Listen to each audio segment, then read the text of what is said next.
Me and that white boy Elon fell out in this G.K. David movie story. It's crazy how it went down, so y'all check it out.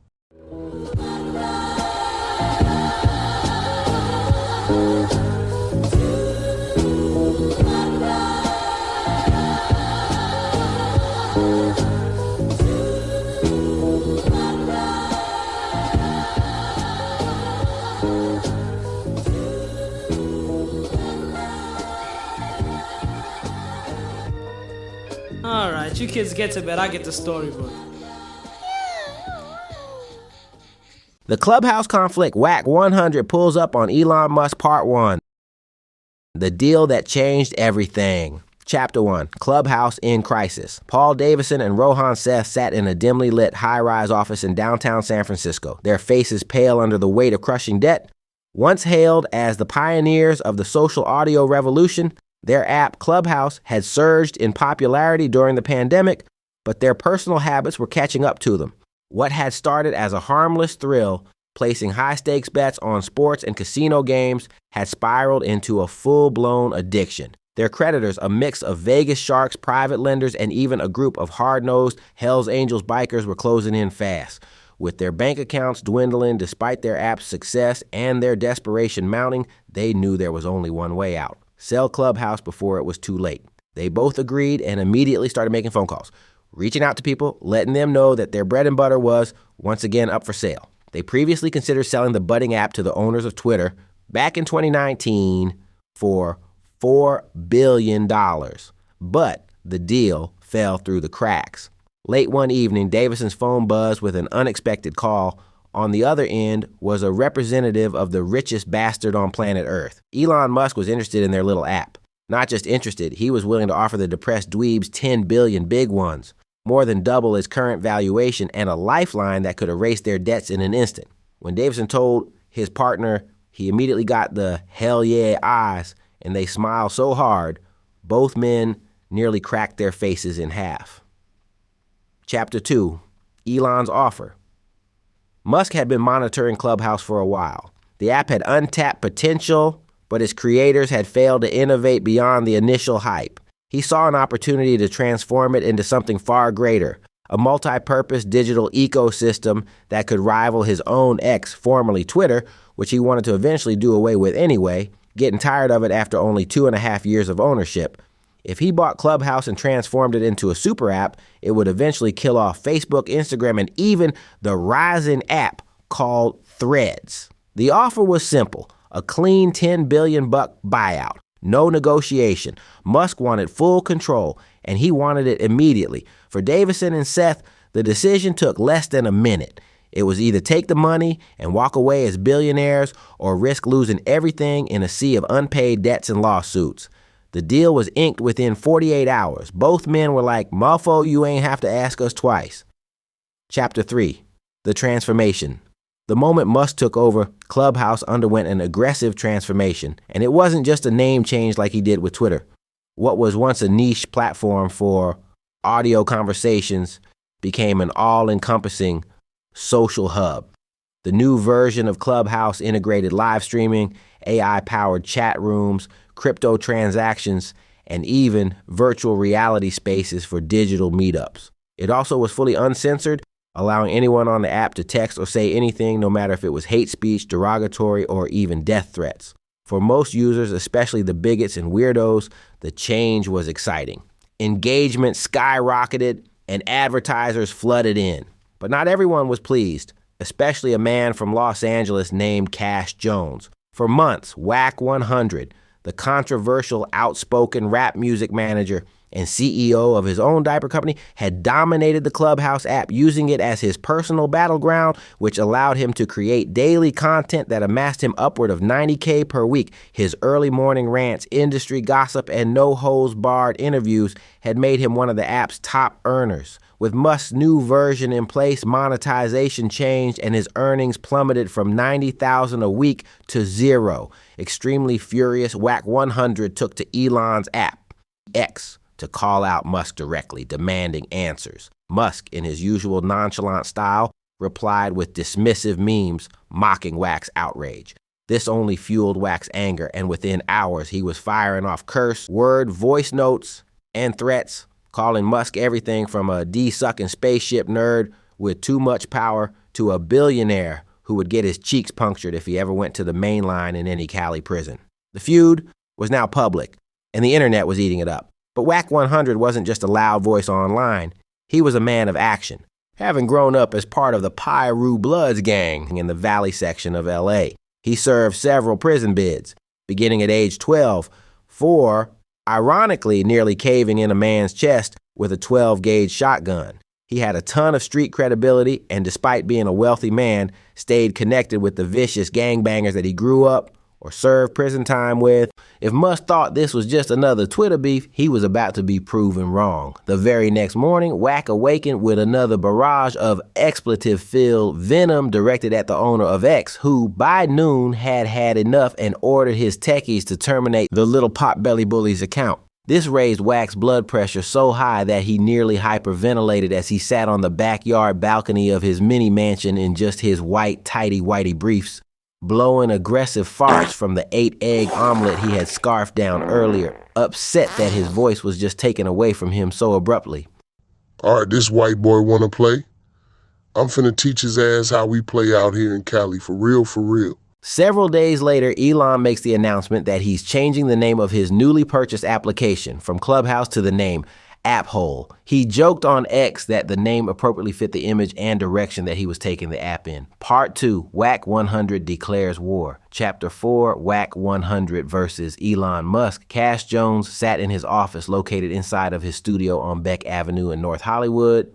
Scrolling through his now useless Clubhouse app, his once buzzing rooms were gone, replaced by weird AI-generated discussions about SpaceX Mars colonization and Hyperloop engineering. This motherfucker think he can just take my bread?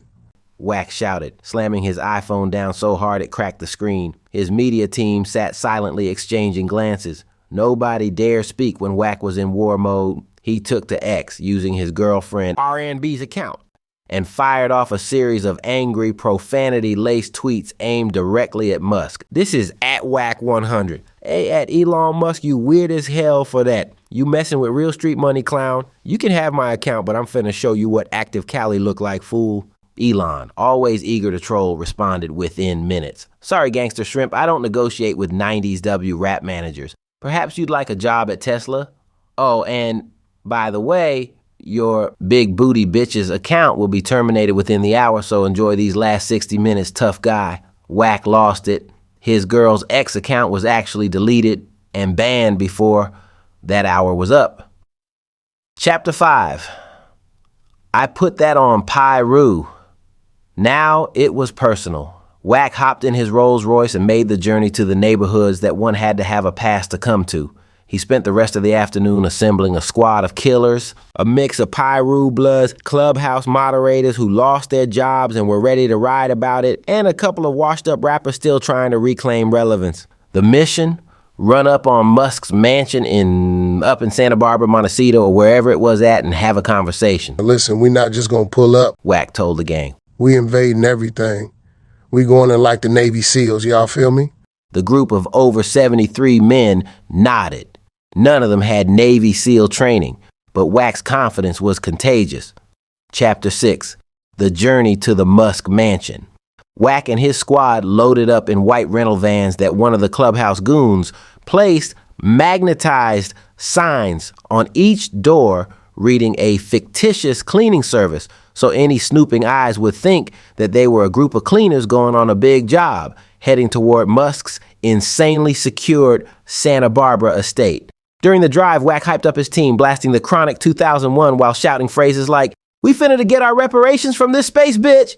If he got a Tesla Cybertruck, we taking it." They were amped, they were ready, but they had no idea what they were walking into. Part 3, The Gangster Response. Chapter 7, The Plot for Revenge. Musk had seen the tweets and immediately sent out programmed drones to surveil the Piru's location, seeing everything unfold from his home spy room. He knew Wack was coming nearly 80 deep and he was overprepared.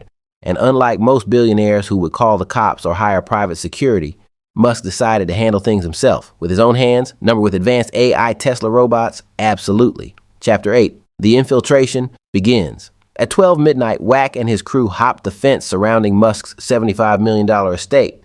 They were greeted by silence, too much silence. "This too easy," one of Wack's men muttered. Wack directed half of his men to hit the back doors, while the remaining half crept toward the front door. But the second Wack reached for the handle. An eerie robotic voice echoed from hidden speakers. "Welcome, guests. Initiating hood defense protocol." Before they could react, the entire yard lit up and the traps activated. Chapter 9. Home Alone. Billionaire Edition. Tesla drones swooped down, spraying tear gas and mace at the gangsters. One dude tried to run, but a Tesla robo-dog tackled him to the ground and started using its 4-inch metal teeth to sever the man's legs in half, fresh blood spurting everywhere as he screamed in agony. "The fuck is this?" Wack yelled, coughing as he swung wildly at a drone that was buzzing around his head like a bird-sized mosquito. Laser-guided gun turrets popped out from the hedges and opened fire, mowing down a number of the invaders. Dudes scattered, screaming as they got lit up like a military drill. One of Wack's men tried to pull out his strap, but a Tesla bot grabbed him from behind and yanked the gun away, pistol whipped him with it. In the chaos, a few of his men were able to breach the front door, making their way into the vast structure. Wack instructed his men to grab everything of value, and as soon as they see Elon, to dump on him. Head and chest shots only. Wack fought through the chaos, shooting down drones with one of the 2 AR-15s he possessed. One of the Tesla bots, built like a linebacker, stepped forward. "Hey, Piru gang detected. Engaging combat mode." It cracked its metal knuckles. "Old buster-ass robot, you want to squabble?" Wack said, squaring up with the metal behemoth. Wack threw a right hook, but the bot dodged and hit him with a Bruce Lee-style roundhouse kick. He flew into a Tesla charging station. "Yo, let's get out of here, gang!" one of his homies screamed. Wack and what was left of his small group began retreating, scurrying away as they let off the last of their ammunition. Chapter 11, The Escape Attempt. A few of the remaining gangsters tried to flee behind Wack and the larger group, but Musk hit a button that locked down the entire estate. Doors bolted, gates electrified, backup security en route. Wack 100's once mighty army was reduced to a handful of dudes limping around, dodging drones and begging for mercy as they hopped in their vans and burnt rubber out of the area. We lived to fight another day, realizing he had been hit by one of the modified Tesla robot's 9mm rounds. Chapter 12. Wack's Last Stand. Something clicked in the gangster's mind, causing Wack to refuse to surrender. He ordered all of the vans to turn back around.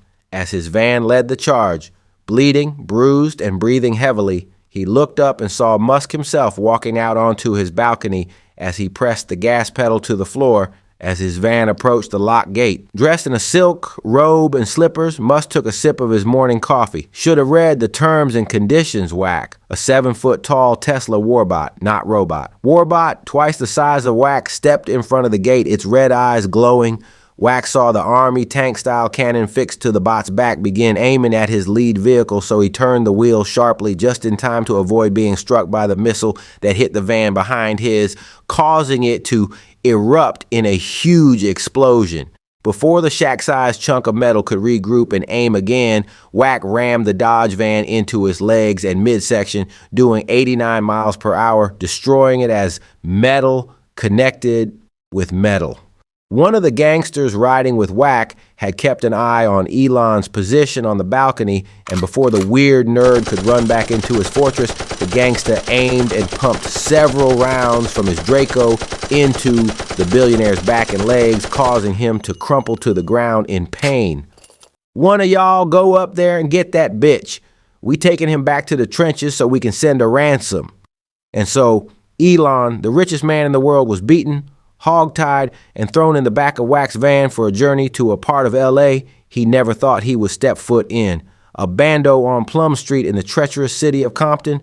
This ran-down trap house was one of the properties claimed by the Fruittown Pirus, who Wack had paid to accompany him on his crazy expedition. Now, if y'all want to hear what Wack and them Pirus did with Elon, then hit the video link at the end as it pops up and check out part 2 of this wild story.